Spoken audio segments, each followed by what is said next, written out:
आइए हम सब प्रार्थना करते हैं। परमेश्वर पिता, आपका धन्यवाद करते हैं इस दिन के लिए, इस समय के लिए, हम सबको इकट्ठा करने के प्रभु। धन्य हो आप प्रभु। आपका नाम हमेशा ऊंचा रहे प्रभु।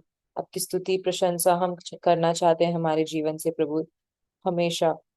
धन्यवाद करते हैं जो कोई भी यहाँ पर जुड़े हैं प्रभु, इस बाइबल अध्ययन के लिए भी हम धन्यवाद करते हैं कि हमारे आत्मा के लिए प्रभु आप भोजन हर रोज तैयार करते हो और हमें देते हो प्रभु।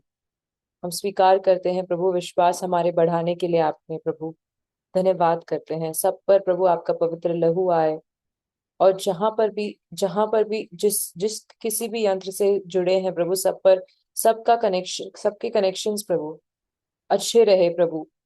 किसी का भी इंटरनेट डिस्कनेक्ट ना हो प्रभु, ताकि सारे वचन जो आप शेखर दादू द्वारा हमें सिखाना चाहते हैं हम सब सुन पाए, समझ पाए, ग्रहण कर पाए प्रभु। हम चाहते हैं हम शेखर दादू को भी आपके लहू से ढक के प्रभु, आपके इनके इर्द गिर्द आपके स्वर दूत रहे प्रभु। और धन्यवाद करते हैं कि जो आपने इनकी इनको सिखाया है प्रभु, जो प्रकाशन आपने शेखर दादू को दिया है प्रभु, हम वो प्रकाशन समझ पाए प्रभु। ऐसे हमें शक्ति दे, बुद्धि दे, ज्ञान दे, समझ दे प्रभु।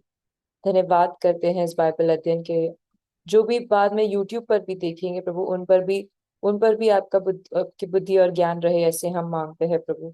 इस बाइबल अध्ययन को आपकी पूर्ण इच्छा अनुसार चला प्रभु, और जिन तक भी प्रभु ये मैसेज पहुंचा है इस बाइबल अध्ययन का प्रभु, वो सब जुड़ पाए, सबके हृदय को टटोल प्रभु, ताकि वो आवाज सुन पाए कि आप पुकार रहे हैं, कि हम आपके साथ आकर भोजन कर पाए प्रभु। धन्यवाद करते हैं प्रभु, ये समय को आपके हवाले करते हैं, इस बाइबल अध्ययन को आपके हवाले करते हैं। हम सब सारे परिवार के लोगों को आपके हवाले करते हैं प्रभु। हमेशा आपकी इच्छा में रख हमें प्रभु। धन्यवाद करते हैं। ये प्रार्थना हम यीशु मसीह नाजरीन के नाम में करते हैं, आमीन। आमीन। तो आज के दिन एक बार फिर से सब प्रिय लोगों का मैं स्वागत करता हूं, जो जुड़ चुके हैं, जो ऑन द वे हैं, जुड़ने की तैयारी में, उनके लिए प्रार्थना करते हैं कि सब जुड़ सके और सब हम परमेश्वर की मनसा को ठीक ठीक समझ सकें। So may it may be today Rachel is not there friend जी, तो ओके। दोनों पढ़ लेना। ओके।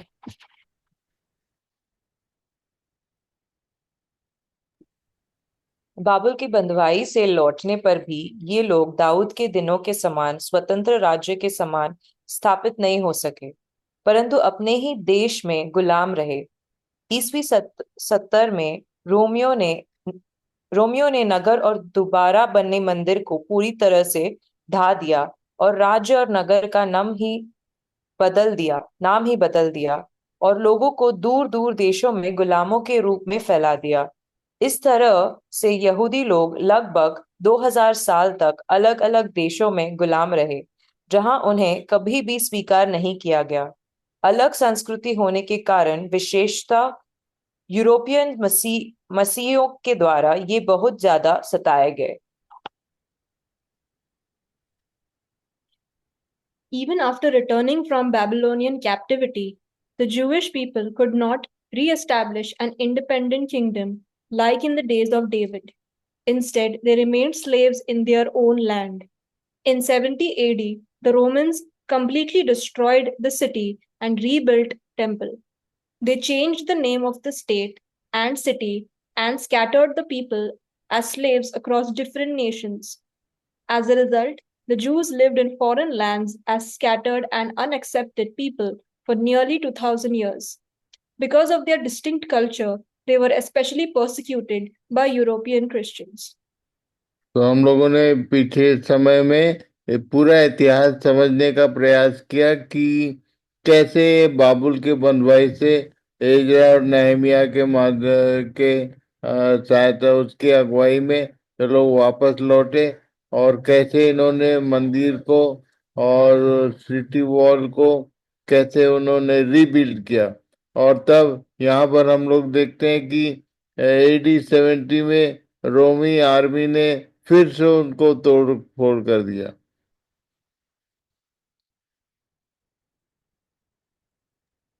इज़िकियल का 28:1 और 2। यहोवा का यह वचन मेरे पास पहुंचा, हे मनुष्य के संतान, सोर के प्रधान से कह, परमेश्वर यहोवा यो कहता है कि तूने मन में फूल कर यह कहा, हे ईश्वर, मैं ईश्वर हूँ, मैं समुद्र के बीच परमेश्वर के आसन पर बैठा हूँ। परंतु यद्यपि तू अपने आप को परमेश्वर सा दिखाता है, तो भी तू ईश्वर नहीं, मनुष्य ही है। Ezekiel chapter 28, verses 1 and 2. Then this message came to me from the Lord. Son of man, give the prince of Tyre this message from the sovereign Lord. In your great pride, you claim, I am a god. I sit on a divine throne in the heart of the sea.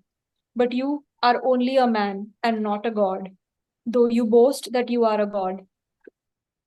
तो ये की words को हमेशा याद रखें।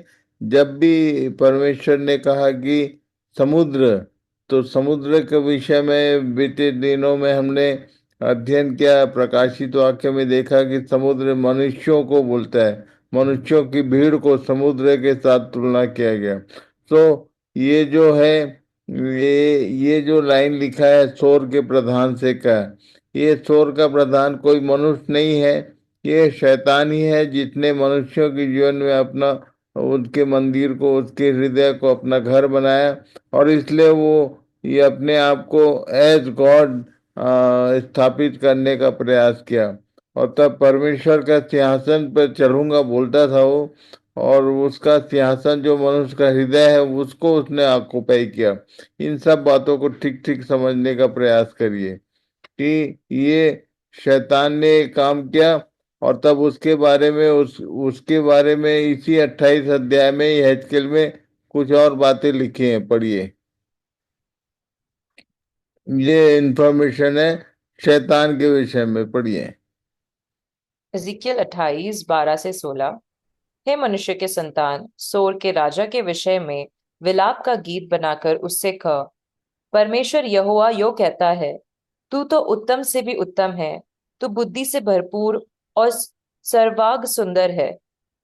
तू परमेश्वर की एदेन नाम बारी में था। तेरे पास आभूषण, माणिक, पद्मराग, पद्मराग, हीरा, फिरोजा, सुलेमानी मणि, यश्ब, नीलमणि, मरकत और लाल सब भांति के मणि और सोने के पहरावे थे। तेरे डफ और बांसुलियां तुझी में बनाई गई थी।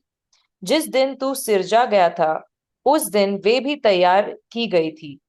तू छाने वाला अभिषिक्त कुरूप था। मैंने तुझे ऐसा ठहराया कि तू परमेश्वर के पवित्र पर्वत पर रहता था। तू आग सरीखे चमकने वाले मणियों के बीच चलता फिरता था। जिस दिन से तूने सिरजा गया और जिस दिन तक तुझ में कुटिलता न पाई गई, उस समय तक तू अपनी सारी चाल चलन में निर्दोष रहा। परंतु लेन देन की बहुतायत के कारण तू उपद्रव से भरकर पापी हो गया। इसी से मैंने तुझे अपवित्र जानकर परमेश्वर के पर्वत पर से उतारा, और हे छाने वाले कुरूप, मैंने तुझे आग सरीखे चमकने वाले मणियों के बीच से नाश किया है।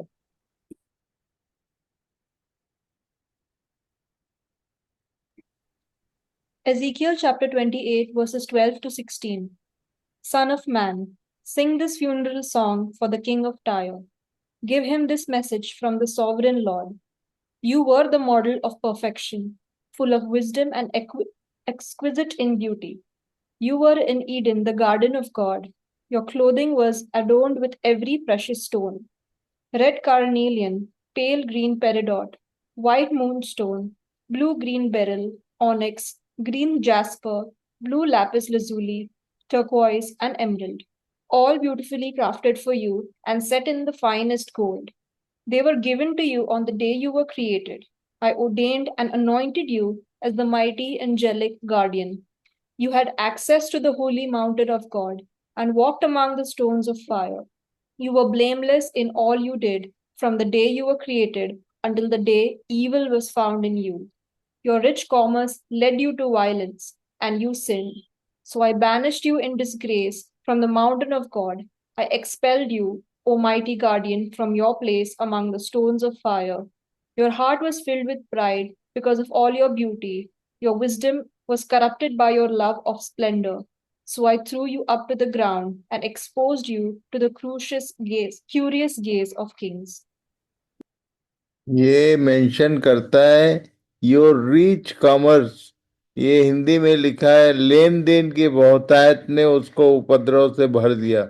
Rich commerce lead you to violence, इस बात को मैं स्पेशली उनको बताना चाहता हूँ यहाँ पर जो लोग लेन देन करते हैं या बिजनेस करते हैं। इस बात को याद रखना, हमारे भाई पौलुस ने चिताया तिमुथियुस को लिखते हुए। पहला तिमुथियुस 6 अध्याय को बाद में पढ़ लेना आप लोग। तो वहां लिखा है कि रुपये का लोभ, ये रिच होने का जो लोभ है, जो डिजायर होता है, जो इच्छा होती है, वो एक व्यक्ति को उपद्रव से भरता है। तो इस विषय को ध्यान रखना। ये सब चीजों को हम पढ़ रहे हैं, उसके साथ साथ ये जो बातें हम इन बातों इन वर्सेस में प्रकट किया जाता है उसको ध्यान रखें हमेशा। खासकर चाहे आप कितना भी बड़ा बिजनेस करें, रुपये का लोभ हमेशा, उसके लिए लिखा रुपये की लोभ हर बुराई की जड़ है, बुराई उत्पन्न करता है। ये मूल कारण था। ये बात क्यों मैंने मेंशन किया, प्रभु ने मेरी सहायता की कि वर्ल्ड वार के विषय में हम लोग देख रहे थे, युद्ध के विषय में हम सीख रहे हैं कि युद्ध का कारण बहुत सारा होता है, उसमें से एक मूल कारण ये था। पढ़िए। प्रथम विश्व युद्ध, कारण और अवधि। 28 जुलाई 1914 to 11 नवंबर 1918। 4 वर्ष, 3 माह और 2 सप्ताह। औद्योगिक क्रांति के कारण सभी बड़े देश ऐसे उपनिवेश चाहते थे जहां से वे कच्चा माल पा सके और सभी उनके देश में बनाई तथा मशीनों से बनाई हुई चीजें बेच सके।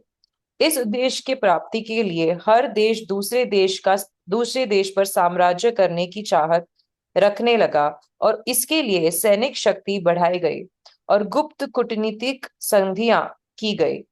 इससे राष्ट्रों में अविश्वास और वैमनस्य बढ़ा और युद्ध अब अनिवार्य हो गया।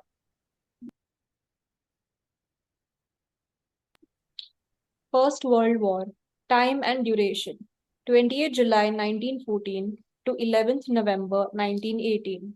4 years, 3 months, and 2 weeks. Due to the Industrial Revolution, all major countries wanted colonies where they could get raw materials and sell goods made in their factories. To achieve this, each country wanted to dominate others, which led to a buildup of military power and secret diplomatic alliances. This increased distrust and hostility between nations, making war inevitable. यदि आप लोग news देखते होंगे आज के दिन भी exact यही सिचुएशन पूरे संसार के सब जो बड़े देश हैं उनके बीच में बना हुआ है, और ये कारण बना था फर्स्ट वर्ल्ड वार का। ये अभी वर्ल्ड वार का सिचुएशन धीरे धीरे क्रिएट हो रहा है।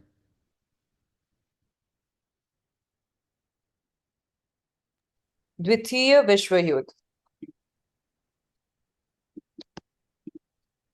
द्वितीय विश्व युद्ध 1939 से लेकर 1945 तक, मतलब 6 साल के बीच हुआ और एकमात्र संघर्ष है जिसमें परमाणु हथियारों का इस्तेमाल किया गया। जापान में हिरोशिमा और नागासाकी संयुक्त राज्य अमेरिका द्वारा गिराए गए परमाणु बमों से तबाह हो गए थे।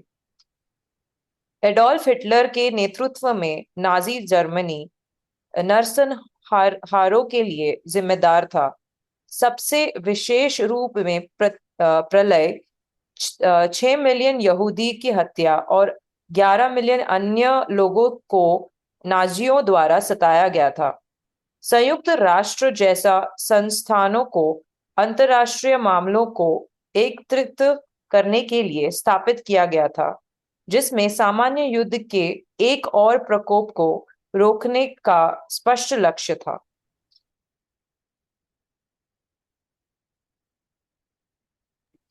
Second World War.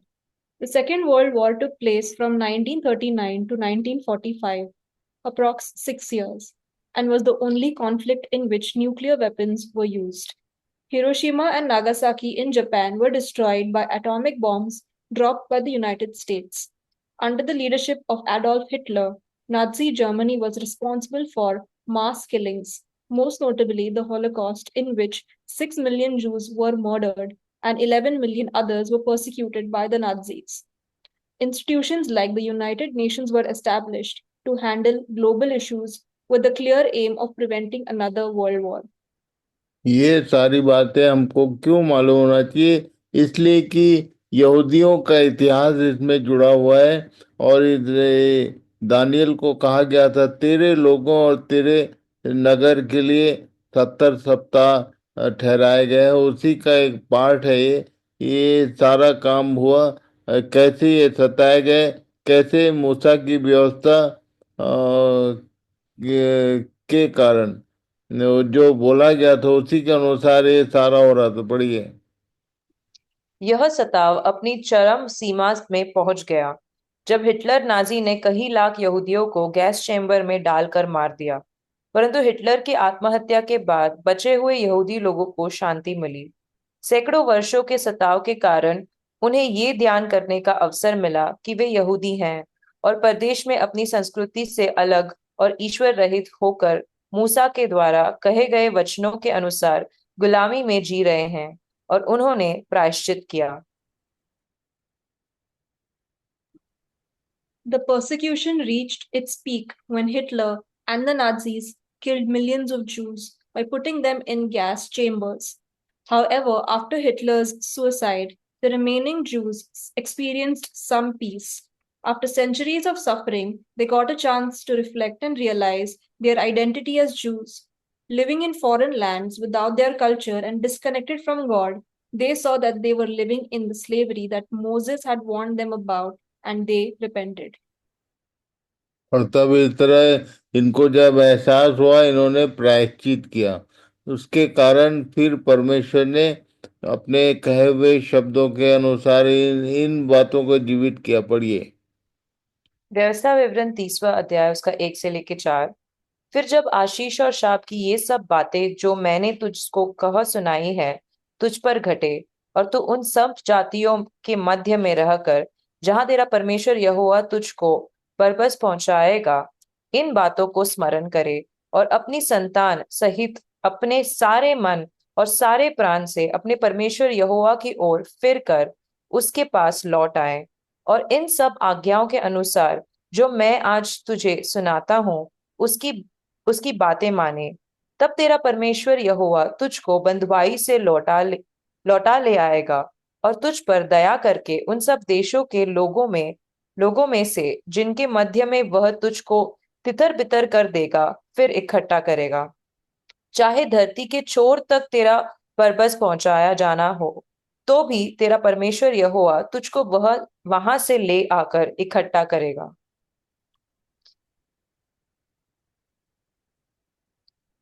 Deuteronomy chapter 30, verses 1 to 4. In the future, when you experience all these blessings and curses I have listed for you, and when you are living among the nations to which the Lord your God has exiled you, take to heart all these instructions. If at the time you and your children return to the Lord your God, and if you obey with all your heart and all your soul all the commands I have given you today, then the Lord your God will restore your fortunes. He will have mercy on you and gather you back from all the nations where he has scattered you. Even though you are banished to the ends of the earth, the Lord your God will gather you from there and bring you back again. ये कारण था जिसके कारण फिर से Israeli लोग प्रायश्चित करके वापस अपने देश को पहुंचे। यह इसलिए भी उल्लेखनीय है क्योंकि इज़राइल राज्य का बहुत विरोध के बावजूद पुनर्जन्म हुआ था। 1948 और 1948 में, 1956 में, 1967 में और फिर 1973 में आसपास के ज्यादातर देशों ने इज़राइल के खिलाफ युद्ध छेड़ दिया था। इज़राइल अक्सर एक ही समय में 5 देशों के साथ युद्ध में था। फिर भी इज़राइल न केवल बच गया, बल्कि उसके क्षेत्र भी बढ़ गए। 1967 के युद्ध में इज़राइल ने यरूशलेम को फिर से हासिल कर दिया, जो कि उनकी ऐतिहासिक राजधानी थी, जिसे दाऊद ने 3000 साल पहले स्थापित किया था। लेकिन फिर भी वे अपने सबसे पवित्र स्थान का पुनर्निर्माण नहीं कर सके और अभी तक उद्धारकर्ता मसीह की प्रतीक्षा कर रहे हैं। It was also remarkable since this state of Israel was rebirthed in spite of great opposition.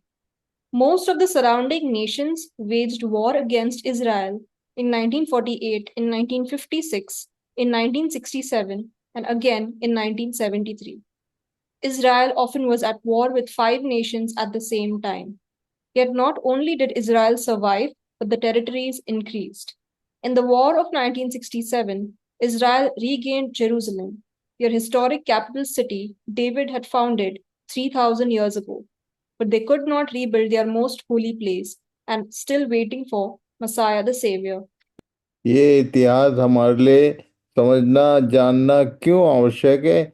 क्योंकि अभी जो इजराइल की दशा है, जिन स्थितियों में है, और आगे जो होने वाला है, प्रकाशित वाक्य जब हम एंटर करेंगे, ये सारे इतिहास को जब आप याद रखेंगे तो आपको सब बातों को समझने में सहायता होगी। तो ये इतिहास पूरी बाइबल यदि देखें, it's a book of history. ये परमेश्वर के इस मनुष्य का इतिहास है। मनुष्यों की सृष्टि की बात से लेकर कैसे उसने अपने लिए लोगों को अलग किया, कैसे उसने इज़राइल को अपना कहा, और कैसे उनको उसने श्राप और आशीष दोनों बात की घोषणा किया। और इन बातों का मतलब केवल इतना है, मैं ये बताना चाहता हूँ, आप सबों को कंफर्म करना चाहता हूँ कि जो कुछ जो बोलता है कभी अपने बोले हुए शब्दों से हटता नहीं है। ये लोग फिर से रिकवर हुए क्योंकि उन्होंने प्रायश्चित किया। उसके बाद पढ़िए, जब एंटी क्राइस्ट प्रकट होगा उसके विषय में कुछ वर्णन यहाँ से शुरू होता है। पढ़िए। दानियेल का 11 उसका 36 से लेके 38। तब वह राजा अपनी इच्छा के अनुसार काम करेगा और अपने आप को सारे देवताओं से ऊंचा और बड़ा ठहराएगा, वरन सब देवताओं के परमेश्वर के विरोध भी अनोखी बातें कहेगा। और जब तक परमेश्वर का क्रोध न हो जाए तब तक उस राजा का कार्य सफल होता रहेगा, क्योंकि जो कुछ निश्चय करके ठाना हुआ है वह अवश्य ही पूरा होने वाला है। वह अपने पुरखाओं के देवताओं की चिंता न करेगा, न स्त्रियों की प्रीति की कुछ चिंता करेगा, और न किसी देवता की, क्योंकि वह अपने आप ही को सबों के ऊपर बड़ा ठहराएगा। वह अपने राजपद पर स्थिर रहकर दृढ़ गढ़ों ही के देवता का सम्मान करेगा, एक ऐसे देवता का जिसे उसके पुरखा भी न जानते हैं। वह सोना, चांदी, मणि और मनभावनी वस्तुएं चढ़ाकर उसका सम्मान करेगा। Daniel chapter 11, verse 36 to 38. The king will do as he pleases, exalting himself and claiming to be greater than every god, even blaspheming the God of gods. He will succeed, but only until the time of wrath is completed. For what has been determined will surely take place. He will have no respect for the gods of his ancestors, or for the God loved by women, or for any other god, for he will boast that he is greater than them all. Instead of these, he will worship the god of fortresses, a god his ancestors never knew, and lavish on him gold, silver, precious stones, and expensive gifts. ये will शब्द है, इसको याद रखें कि आगे ये होने वाला है, ऐसा करेगा, एक पर्सन आएगा, एक एक व्यक्तित्व ऐसा आएगा। और ये इसके विषय में इन सब बातों को पढ़ना इसलिए आवश्यक है कि यदि हम प्रकाशित वाक्य में एंटर करेंगे, जहाँ एंट्री करें इसका के विषय में ध्यान करेंगे, तो ये सारी बातें ध्यान में रहेंगे तो समझने में सहायता होगी कि हम किसके बारे में बात कर रहे हैं। पहले से ही उसके विषय में कहा गया है।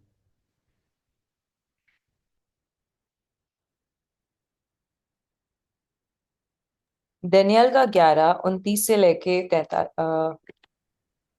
लेके 43 उस बिराने देवता के सहारे से वह अति दृढ़ गढ़ों से लड़ेगा, और जो कोई उसको माने उसे वह बड़ी प्रतिष्ठा देगा। ऐसे लोगों को वह बहुतों के ऊपर प्रभुता देगा और अपने लाभ के लिए अपने देश की भूमि को बांट देगा। अंत के समय दक्षिण देश का राजा उसको सींग मारने लगेगा, परंतु उत्तर देश का राजा उस पर भवंडर की नाई बहुत से रथ सवार और जहाज लेकर चढ़ाई करेगा। इस रीति से वह बहुत से देशों में फैल जाएगा और उनमें से निकल जाएगा। वह शिरोमणि देश में भी आएगा और बहुत से देश उजड़ जाएंगे, परंतु एदोमी, मोआबी और मुख्य मुख्य अमोनी आदि जातियों के देश उसके हाथ से बच जाएंगे। वह कई देशों पर हाथ बढ़ाएगा और मिस्र देश भी न बचेगा। वह मिस्र वह मिस्र के सोने चांदी के खजानों और सब मन भावनी वस्तुओं का स्वामी हो जाएगा, और लूबी और कुशी लोग भी उसके पीछे हो लेंगे। ये दक्षिण देश, उत्तर देश और ये शिरोमणि देश, इसके विषय में कल हम प्रयास करेंगे थोड़ा डिटेल देखने का कि किन को मेंशन कर रहा है। और ये इन सब का ये वर्णन आगे हम लोग देखेंगे प्रकाशित वाक्य में, इसलिए इनको समझना जरूरी है। Daniel chapter 11, verses 39 to 43. Claiming this foreign god's help, he will attack the strongest fortresses.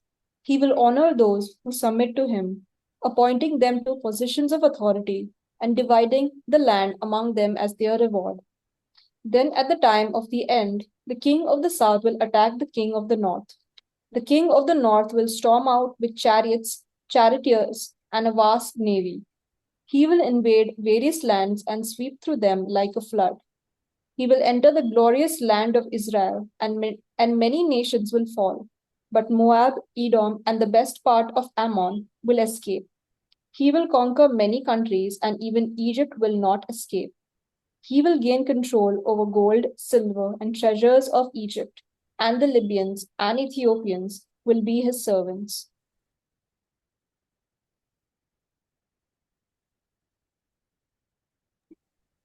Daniel का 44 से 45 तक। उसी समय वह पूरब और उत्तर दिशाओं से समाचार सुनकर घबराएगा और बड़े क्रोध में आकर बहुतों को सत्यानाश करने के लिए निकलेगा। और वह दोनों समुद्र के बीच पवित्र शिरोमणि पर्वत के पास अपना राजकीय तंबू खड़ा कराएगा। इतना करने पर भी उसका अंत आ जाएगा और कोई उसका सहायक न रहेगा। Daniel chapter 11, verses 44 and 45. But then news from the east and the north will alarm him, and he will set out in great anger to destroy and obliterate many. He will stop between the glorious holy mountain and the sea and will pitch his royal tents. But while he is there, his time will suddenly run out, and no one will help him.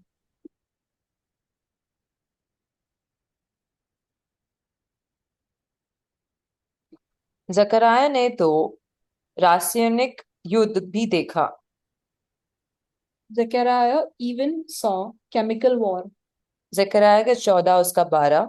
और जितनी जातियों ने यरूशलेम से युद्ध किया है, उन सबों को यहोवा ऐसी मार से मारेगा कि खड़े खड़े उनका मांस सड़ जाएगा और उनकी आंखें अपने गोलकों में सड़ जाएंगी और उनकी जीभ उनके मुंह में सड़ जाएंगी।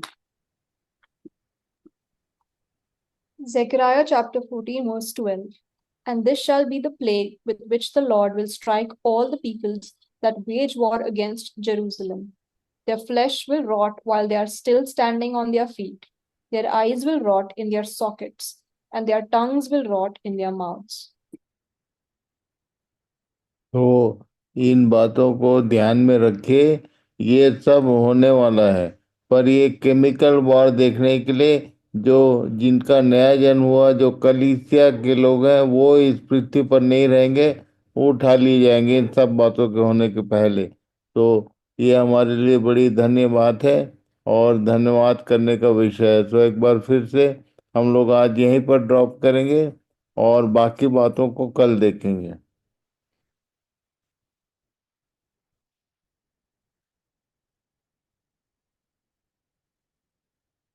तो आज की अंतिम प्रार्थना अ, पार्वती बहन है। हाँ दादा। हाँ, प्रार्थना कीजिए। जमीन और आसमान को बनाने वाले परमेश्वर एलोहिम, हम तेरा धन्यवाद करते हैं, स्तुति करते हैं, तारीफ करते हैं, हमारा उद्धार करता जिसके द्वारा तूने हमको बचाया है। हम तेरी स्तुति करते फिर से एक बार हमारा उद्धार करता नाजरत यीशु मसीह के सामर्थ्य नाम से तेरे चरणों के पास में आते हैं प्रभु। सुंदर तूने अवसर हमारे सभी के जीवन में दिया प्रभु, कि फिर से तेरे वचन को, तेरे गंभीर बातों को हम समझ सके पिता। अरे परमेश्वर, हम सभी की बुद्धि को खोल, समझ को खोल प्रभु, ताकि परमेश्वर ये बातें प्रभु सारी प्रभु सदा के लिए हमारे हृदय पटल पर अंकित रहे परमेश्वर पिता। और प्रभु हम बचाए जाए प्रभु। हालेलुया। धन्यवाद करते प्रभु, स्तुति करते तेरे दास को, और हियाव दे, ताकत दे, हिम्मत दे, तेज दे प्रभु, ताकि प्रभु तेरे लोगों को जो अभी अज्ञान है प्रभु, हम सभी परमेश्वर पिता उस भेद को हम तक पहुंचाने वाले बन जाए प्रभु। उनको परमेश्वर पिता हर प्रकार का अच्छा स्वास्थ्य दे प्रभु, ताकि परमेश्वर पिता हम जो हर एक कामों में बिजी रहते हैं, ऐसे समय में तेरा दास प्रभु, तेरे दास को तू प्रभु हमारे लिए परमेश्वर पिता तू इस्तेमाल कर रहा प्रभु, कि हम थोड़ा समय अपने जीवन में देकर तेरी सारी गुप्त भेदों को जान सके प्रभु। धन्यवाद करते प्रभु, तू चाहता हम सभी लोग बचाए जाए प्रभु, ये केमिकल वार से हम सभी लोग बचाए जाए, सारे शत्रु के हाथ से हम बचाए जाए प्रभु परमेश्वर पिता। प्रभु ये तेरी इच्छा है पिता, परमेश्वर पिता तेरी इच्छा जैसे स्वर्ग में पूरी होती है, वैसे इस पृथ्वी पर भी हमारे जीवन में होती जाए, ऐसा तू उन्हें दे। धन्यवाद करते तेरे दास को, उनके फैमिली को, फैमिली के हर एक सदस्य को तेरे सामर्थ्य हाथ में सौंपते हैं प्रभु। फिर से और अनुग्रह कर प्रभु, और तेरे दास को प्रभु और अपने सामर्थ्य से भर दे प्रभु, और अपने भेदों को उनके ऊपर प्रकट कर, ताकि प्रभु तेरी प्रजा को परमेश्वर पिता सावधान कर सके।